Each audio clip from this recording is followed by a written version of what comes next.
Hi. Hello. Welcome back. This is the Argentine Rugby Breakdown. Correct. And today we're going to talk about, we are in Rugby Championship times, and we are a little bit too late for the Rugby Championship. Yeah. We missed 2 rounds of videos, but well, we are here and we're making the video of the last round.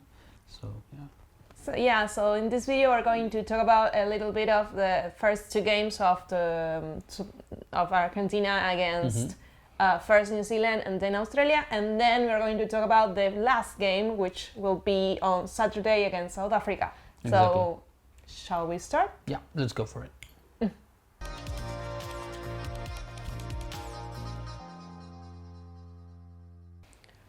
So the first game was against New Zealand, was in Argentina, was in Mendoza, was a disaster.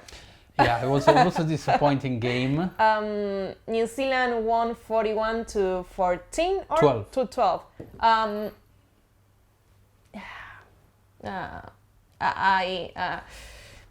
don't have anything, like I didn't have a good time watching it. I don't think Argentina did something that I don't know. It was horrible. It was a horrible experience. Yeah, but I think there is an explanation for the game, for the result, and it's that first it was the first game of the year for both teams as a selection team, as a national team. Yeah. But there's a difference between the players coming from New Zealand and the ones for Argentina, because the players of New Zealand they finished the competition before the Argentinian players. They were training together for a longer time than the Argentinian players. The Argentinian players only got together about a week before the game. Yeah. They all came from different European competitions, and still there were players that were not training at the same level as the rest because they finished competition later. So it was maybe a mixed there, and you can see that the Argentina started really bad. The first 20 minutes was a disaster, but in the second half they kind of recovered a little bit more, and maybe New Zealand also kind of took the foot off the accelerator. But still, Argentina improved a lot in the second half. So I think it was a disappointment for the scoreboard. But I think the Argentine team was still getting together from all the different competitions they're playing and starting to work together. And the New Zealanders have more time working together as a unit before. So I think that also is one of the reasons why New Zealand started so strong and Argentina kind of maybe lost, because they were kind of in a different rhythm and completely lost in the game.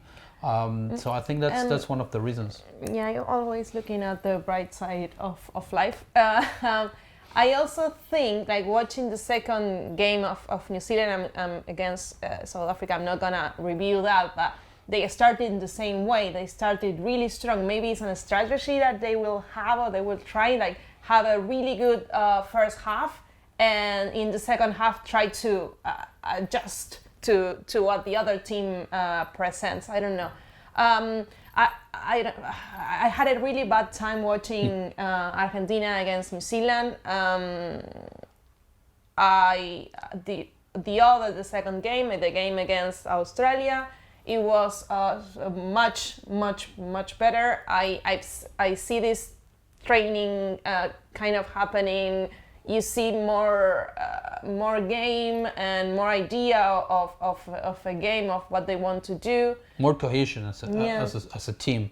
We're going to talk about players later in the video, but you start seeing kind of nice play, like nice way of playing by some of the members of Pumas. It was a very tough match, but I think Argentina deserved the winning. Yeah, I think Argentina deserved the win. I think they played much better than Australia.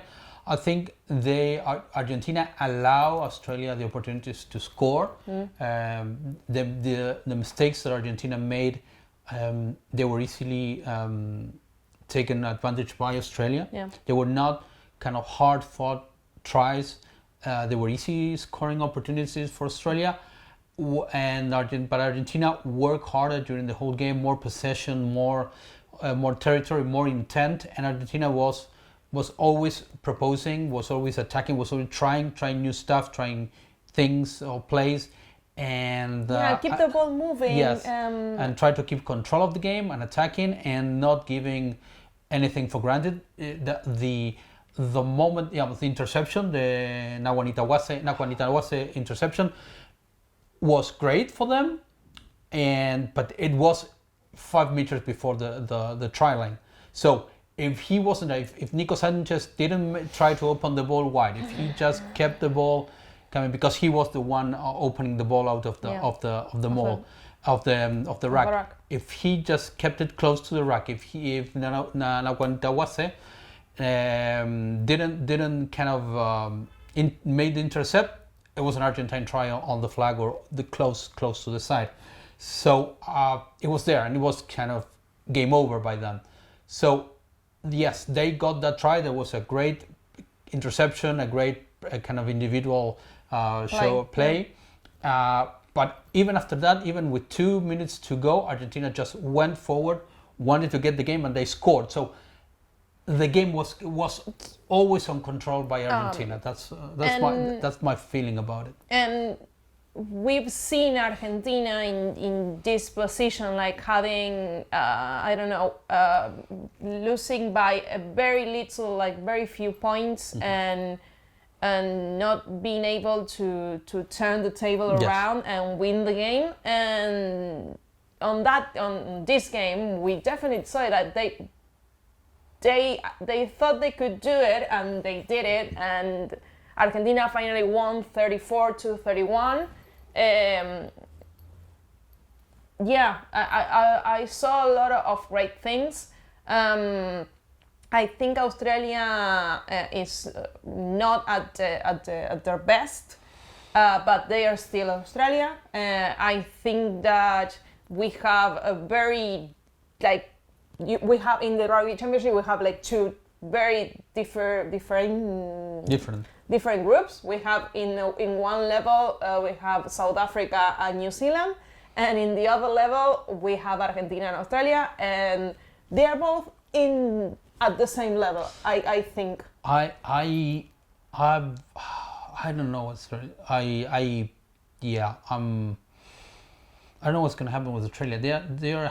They're struggling to find the squad, trying to find the players for the positions. They have a couple of injuries also, but they something that happened a lot to Rainey when he was the coach, Dave Rainey. They have a new coach. They have a new coach, which I simply cannot still comprehend what they did, but that's another story. 2 months before the World Cup. It's for me it's unbelievable, but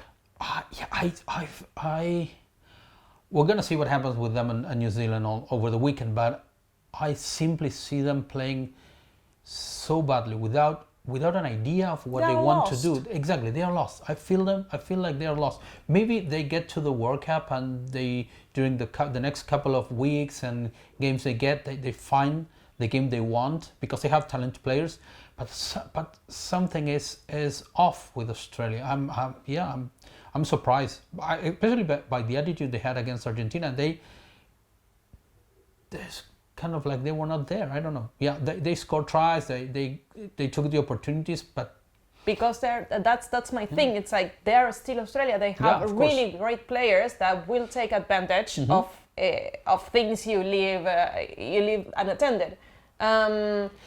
But those games are in the past. Yes, let's focus on the game of this Saturday. Yeah, on Saturday's game will Round be third. In South Africa. Yes. Okay, I'm going to read the. Let's start with the lineup. The lineup. Okay, I'm going to have to take my glasses off because I'm old. So the lineup is Gallo, Montoya, Codela, Paulo Lavalini, Matera, Grondona, González. Those are the forwards. We can talk about the forwards. Let's go ahead. I really like Matera being back to the number 6 position. I that's is his traditional position. I think is the strongest. He's there, like he's in at his best. He's in the number 6. I really like Iris Gonzalez. I really like Gonzalez, and I really like number 8, which is Gonzalez. And the number 7, Grondona. The G. I really like Grondona as well. I think he's a very good player. I think he's kind of mature enough to be in the starting 15 and to go to the World Cup. I like him better than Kremer even. I think he's somehow like whole player and more in here. He's more mental. Yes. Like he knows when to grab a ball and when not to do it. Kremer doesn't have that ability. I think Kremer what has is kind of he has a level of brutality, let's say, and sometimes like Lavanini. Yes, exactly, and sometimes that brutality kind of betrays him, and he gets like Lavanini. Yeah, exactly. The reason he's not playing is because of a red card in the French tournament. So, yeah, I think Rondona is a little bit more controlled and a little more kind of mentally prepared in that case. So yeah, I agree with that. So yeah, I think we also have Isa on the bench. Yeah, we're going to talk about the replacement. The bench, okay, later. Okay, so let's talk about the the forwards. I agree with Flora. I think Paulos is coming in for Alemano, who got injured, and he's recovering from his knee injury. So we do miss Petty. If there's something we miss in Argentina, is Guido Petty. Especially in line-out, but yes. So Lucas Paulos is in. He replaced, as I say, Alemano during the last game, and now he's starting. He did a good job, and I think he deserved the chance to try there. I agree that Matera's place is number 6. I also think that Grondona in 7 played really well, and it's a good player to have there, and he's growing and he's evolving, let's say. And I think that Gonzalez, he needs this game at number 8 to see if he can be the number 8. He has the physicality and the athletics to be there, but I think he needs more games and more experience. We saw last game he fumbled a ball coming out of the scrum, something that he shouldn't be doing, or stuff like that. That's experience playing in that position. And the backs, we got number 9 Basambeles, number 10 Carreras. Then we have the centers Chocobares and Cinti, and the wings is Imov and Carreras Mateo, and fullback is Malia. First, with the pair of number 9, number 10, I think it's good we see Basambeles. Bertranu has been playing, Coeli is injured, so he hasn't played at all. Yeah. But I think he will go to the World Cup. He will definitely go. Yeah, I think if he's not injured. If he's not injured, we got to see how many number 9s the coach takes to the World Cup. I think usually the two will be Bertranu and Coeli, and Basambeles is the option, because the other one we like, what this I like, is Conchi Garcia. But he's been injured and he hasn't had a lot of time playing in Italy, and he's coming back from injury. So I don't think he's not even the squad, I think, or he was in the larger squad. So I don't see him playing or going to the World Cup. Number 10. Carreras, more games for Carreras. Yeah, I think he needs more experience. Yeah. He has some good things, but I don't think we have a strong number 10, which I think it's a problem, and a very, very big problem. I don't think Sanchez is. I don't think he is at what I have seen is I don't think he deserves to go to World Cup. I don't like him as a player for the last 4 years, a little bit more. I think we're having an issue there with number 10. With number 10, yeah. Carrera Same as South Africa.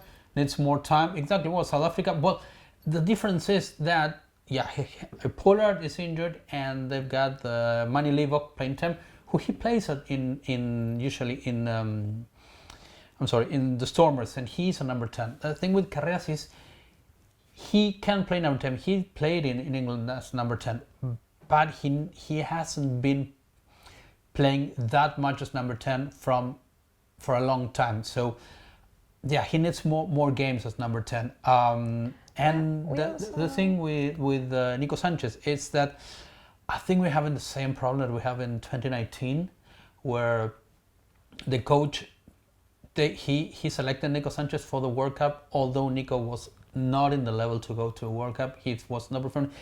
He was not playing at his club. He had tons of injuries, and he was not at level to go.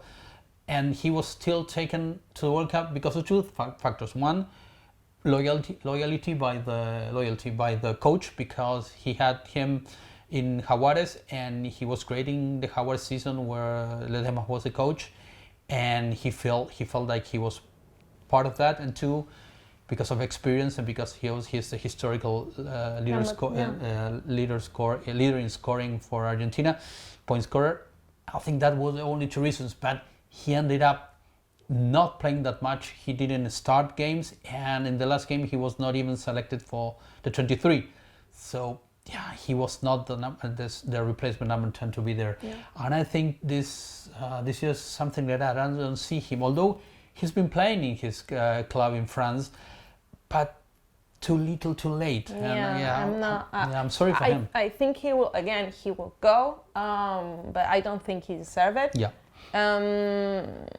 We don't have a number 10 with the activity, like having games and everything to be at the level we need. Well, we do. We maybe not level, but with games, and it's the replacement, and it's here, and the replacement. Well, let's finish with the backs before we go that far. I think let's go with the number 15. No, let's talk about the centers. Okay. We got Chocobares and Cinti.